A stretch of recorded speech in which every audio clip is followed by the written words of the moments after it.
안녕하세요, 여러분. 오늘은 40대 이후로 가장 큰 고민 중 하나인 나이살을 건강하게 줄이는 방법에 대해 이야기해 보려고 합니다. 사실 나이가 들수록 예전처럼 쉽게 살이 빠지지 않는다고 느끼실 거예요. 호르몬 변화 때문에 기초 대사량도 점점 떨어지고 근육량도 줄어들기 쉬운 시기라서 그렇습니다. 그래서 오늘은 이 나이살 문제를 좀 더 과학적이고 실질적으로 해결해보는 팁과 방법을 알려드릴게요. 뻔한 이야기처럼 들릴 수도 있지만 제가 최신 연구 결과나 전문가들의 의견을 기반으로 정리했으니까 끝까지 함께 해주시면 좋겠습니다. 특히 나이살 아웃 외치면서 실천할 수 있는 구체적인 방법까지 말씀드릴 테니 꼭 참고해보세요. 우선 40대 이후 체중 감량이 힘든 가장 큰 이유부터 살펴볼게요. 많은 분들이 나이가 드니 뱃살이 빠지지도 않고 예전보다 똑같이 먹어도 살이 찐다고 하시잖아요. 이건 기초대사량이 하락했기 때문입니다. 30대 중반을 넘어가면 우리 몸의 근육량이 서서히 줄기 시작하는데 근육은 칼로리를 소모해주는 공장 역할을 해요. 근육이 많아야 하루 종일 더 많은 열량을 소비할 수 있는데 나이가 들수록 근육이 줄면 반대로 기초대사량도 떨어져요. 그래서 똑같이 먹어도 쉽게 살이 붙는 거죠. 거기에 남성분들은 테스토스테론 감소, 여성분들은 폐경기 전후로 에스트로겐 변동까지 겹치니까 단순한 식단 조절만으로는 해결이 어려워지는 것입니다. 여기에 더해 스트레스와 수면 부족도 문제예요. 40대 이상이 되면 직장이나 가정에서 맡은 역할이 많아지고 자연스럽게 수면 시간이나 휴식 시간이 줄어드는 경우가 많습니다. 그런데 수면이 부족하면 식욕 조절과 관련된 호르몬인 그렐린과 렙틴의 균형이 깨지고 스트레스 호르몬인 코티솔 분비가 증가하면서 복부지방 축적이 더 쉽게 이루어진다는 연구 결과도 있어요. 그래서 단순히 적게 먹고 운동 많이 하면 해결되지 않을까? 라고 생각했다가 낭패를 보는 경우가 많죠. 이 시기에는 단순한 칼로리 계산보다 훨씬 복합적으로 몸을 관리해야 합니다. 그러면 어떻게 해야 하느냐? 전문가들이 가장 먼저 조언하는 게 바로 근력 운동이에요. 근력 운동이라고 하면 헬스장 가서 무겁게 웨이트 트레이닝 해야 하나 하고 부담스럽게 느끼시는 분들도 계시겠지만 전혀 그렇지 않습니다. 미국 스포츠의학회에서도 중장년층에 대해 주 2회 이상 전신 근력 운동을 권장하고 있고요. 실제로 연구 논문들을 살펴봐도 40대 이후부터 근력 운동을 시작해도 충분히 근육량과 기초대사량을 높일 수 있다는 결과가 계속해서 나오고 있습니다. 무조건 고중량을 드는 것만이 능사가 아니고 스쿼트나 런지, 푸시업처럼 맨몸 운동으로도 충분히 효과를 낼 수 있다는 점 기억해 두시면 좋겠습니다. 처음부터 너무 무리하시지 말고 자신의 체력에 맞게 시작해서 점차 강도와 횟수를 늘려나가는 방식을 추천드려요. 물론 유산소 운동 역시 중요합니다. 중고강도 유산소 운동을 주 150분 이상 실천하라는 세계보건기구의 권고사항도 있는데 워킹, 조깅, 자전거 타기처럼 자신이 즐길 수 있는 운동을 규칙적으로 꾸준히 해주시면 좋아요.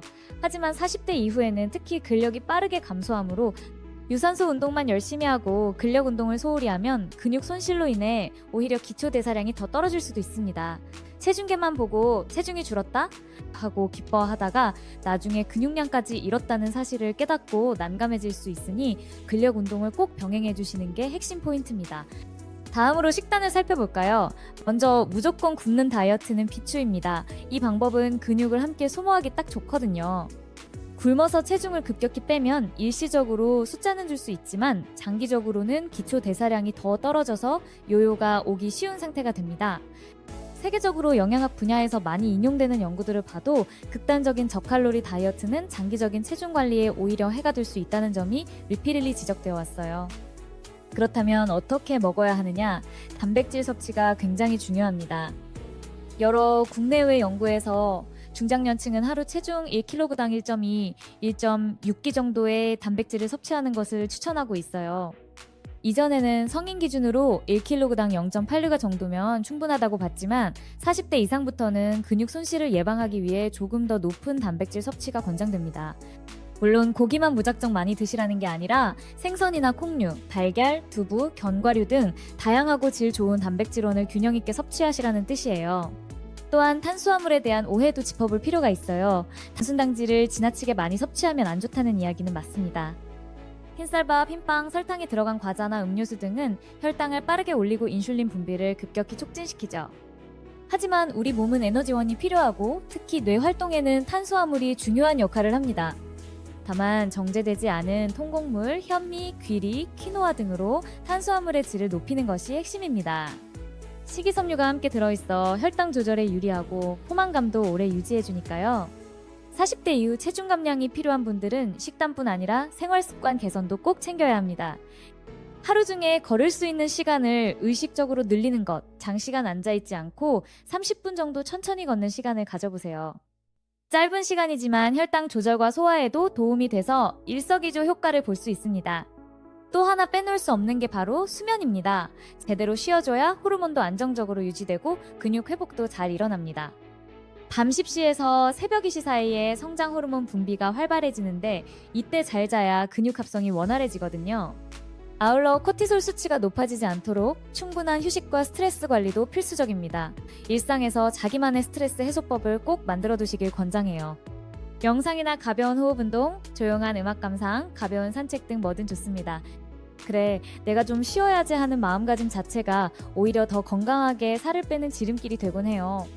정리해보면 40대 이후 체중 감량은 단순히 먹는 양을 줄이고 운동만 늘려서는 지속적인 효과를 보기 어렵습니다.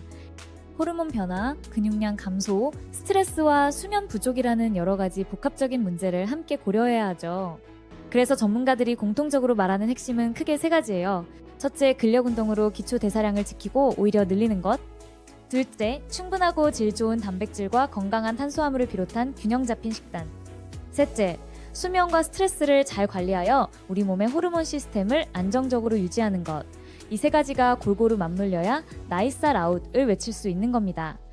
이런 원리를 알고 나면 더 이상 단순한 다이어트라는 개념보다는 전체적인 라이프 스타일 개선이 필요하다는 점이 보이실 거예요.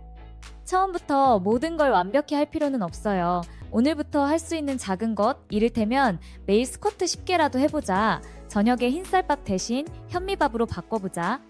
식사 후에 10분만 산책하자 같은 실천이 쌓이고 쌓이다 보면 어느 순간 거울 속에 좀 더 건강하고 가벼워진 자신을 마주하게 되실 겁니다.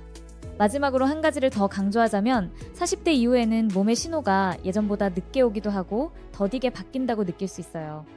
하지만 우리는 이미 많은 연구 결과와 경험을 통해 꾸준히 실천하면 분명 변화를 만들 수 있다는 사실을 알고 있습니다.